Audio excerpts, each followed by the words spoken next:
What's going on, everybody? Welcome back to my YouTube channel. In today's video, we're going to be discussing House of the Dragon Season 3 Episode 1, aired last night at the time of recording this video.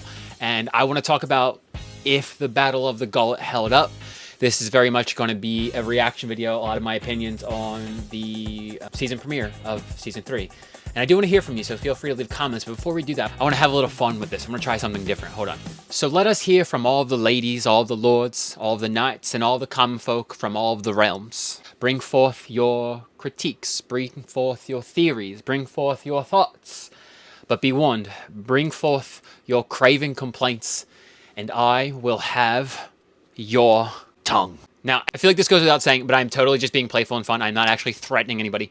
I don't know if you can do these things on YouTube with props, but in essence, what I'm saying is don't be a fucking asshole. You can take all that shit, all the negativity and all of the shittiness, and you can take that somewhere else. Okay, with that all out of the way, let's get into this.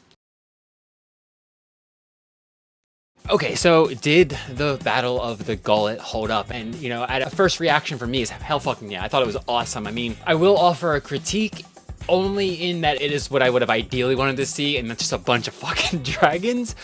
But I also understand practically that that's probably would have cost them way too much money to actually make. So, you know, I feel like they struck a good balance with the amount of dragon screen time there was. Of course, I would have wanted to see more, but it was pretty solid. I really enjoyed what they did with Rhaena and Sheepstealer. I feel like it added this tension to the storyline that didn't exist in the books. And it made the Battle of the Gullet even more interesting. Like, they did a few things with the Battle of the Gullet that I really enjoyed. So that being one of them. You know, Rhaena's arc was cool. I liked how they were, like, chopping up the scenes and then, like, showing, like, little bits and pieces of her. And then towards the back end, you just show her at the Gullet, and she's just, the Sheepstealer is just mowing down the sea snake ships. And it's like, what the fuck? And then there's the tension with her and Jace and Bela, and like I thought that was a really cool touch that they added to the Battle of the Gullet storyline. And I'm really, it's got me really intrigued on like what are they gonna do with Rhaena later. I mean, like, since she had literally, I mean, I feel like one of the themes of the entire storyline is like the dragon riders don't actually control the dragons. I mean, Vhagar killing Luke, that was a good example of not listening to Aemond. And even when Luke's dragon shot fire at Vhagar at the end of season 1, Luke's dragon was directly disobeying him. So it's interesting, like that seemed to be a theme of the show, and I'll be curious to see what they do with Rhaena and Sheepstealer moving forward.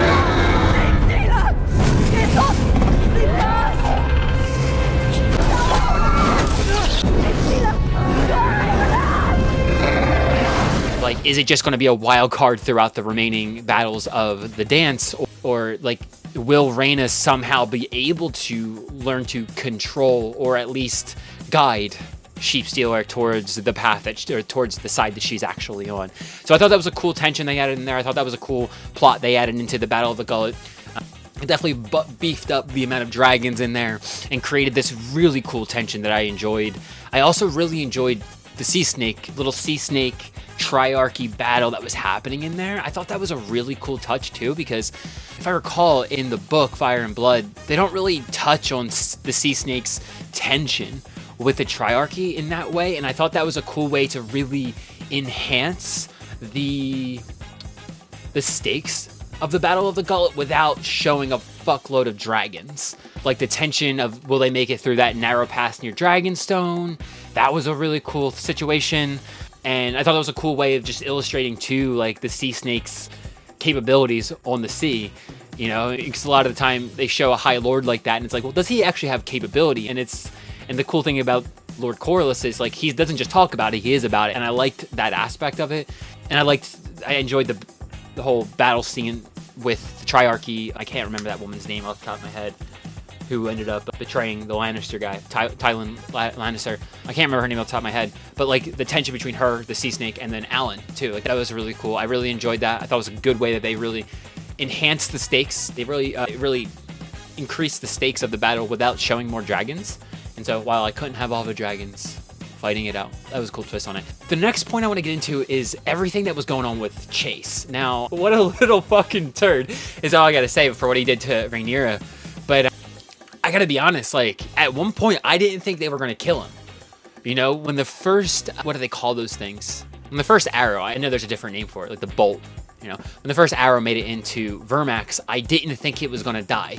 When Moondancer came in and cut the rope, I'm like, my God, tell me these motherfuckers aren't gonna kill him. Like, that's a pivotal point in Rhaenyra's arc in the dance in the books. I'm like, tell me these motherfuckers aren't gonna kill him. And as it went on, like that notion was increasing inside of me. I'm just like, they're not gonna kill him. They're gonna save everybody. And then they finally did it. And one of the things I really enjoyed about the way they killed him in this was, it sounds kind of funny to say out loud, I'm really happy about the way they killed this guy.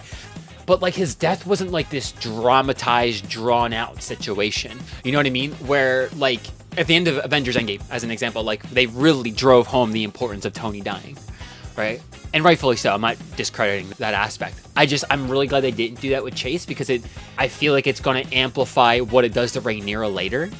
And I'm excited to see that, because not only did he betray her, and she started to really fucking feel that rage at the end of the episode, which is, I really think, going to set up, it's going to be like a huge piece in setting up her shift into more cruelty and for her to lose her shit, more or less. But so like, not only did Chase betray her, but then he went and got himself fucking killed, and they lost a dragon in the process, which I'm imagining as a mother, Rhaenyra is not going to be focused on the dragon aspect, but it is important for the overarching theme of the war that like whoever has the most dragons shall win type of thing. So I just didn't think they were going to kill Chase at one point. I'm like, tell me these motherfuckers are going to keep him alive. But then they did it, and they did it in a really interesting fashion. I'm going to because I think the drama of Chase's death is going to, they're like kind of holding it for later, and they're going to use it to really drive home Rhaenyra's arc into like darkness and negativity and cruelty even. I mean, if they go that route, because I'm pretty sure in the books at one point the small folk refer to Rhaenyra as Maegor with teats. Pretty sure is the name they gave her. So I thought that was a really cool point too, how the way in which they killed Chase, and I'm very curious to see what they do with that later. And then the last thing is like, it's a subtle point, but it's there. And that is like, what are they going to do with the dragon seeds? Like, that's the question I'm asking myself, because with the conflict, that little, like those little moments with Adam and Hull and Hugh Hammer, it's like they're clearly setting up the betrayal that comes later with the dragon seeds at the Battle of Tumbleton. But the way they're doing it in the first episode, I'm inclined to think that they're going to do it sooner. They're going to set up the Dragon Seed betrayal at Tumbleton. I mean, maybe they won't even do it at Tumbleton, but they're going to set up the Dragon Seed betrayal sooner in the story arc. Whereas, like, based off where we're at now, it should be like, maybe towards the back end of the season. I almost feel like they're going to do it much sooner. So maybe they're going to condense down the time period between these battles. But yeah, I mean, that's just one of my theories moving forward, is like the Dragon Seed betrayal. It feels like it's going to happen much sooner than I would have initially anticipated. I'm excited for all. Again, like all in all, I really enjoyed the episode. I wish there would have been more dragon stuff, but there wasn't. And that's cool, because I think the way they offset that with the budget concerns is the thing they did with the Sea Snake and the Triarchy. That tension really kind of amplified the stakes at the Battle of the Gullet in a way that didn't directly tie to the Dance of the Dragons, but you could still feel the stakes were high. Chase's death was an interesting point. The whole arc with Sheepstealer and Rhaena, that's really got my interest, just because it wasn't in the books at all. And I'm just like, what are they gonna fucking do here? So, and then the biggest theory for me is the Dragon Seed betrayal. So I think it's gonna happen sooner. Those are just my thoughts though. I'd love to hear from you all. Again, comments, like, subscribe, all the things if you enjoyed the video. And that's it. Until next week for episode 2, season 3. Peace out, y'all.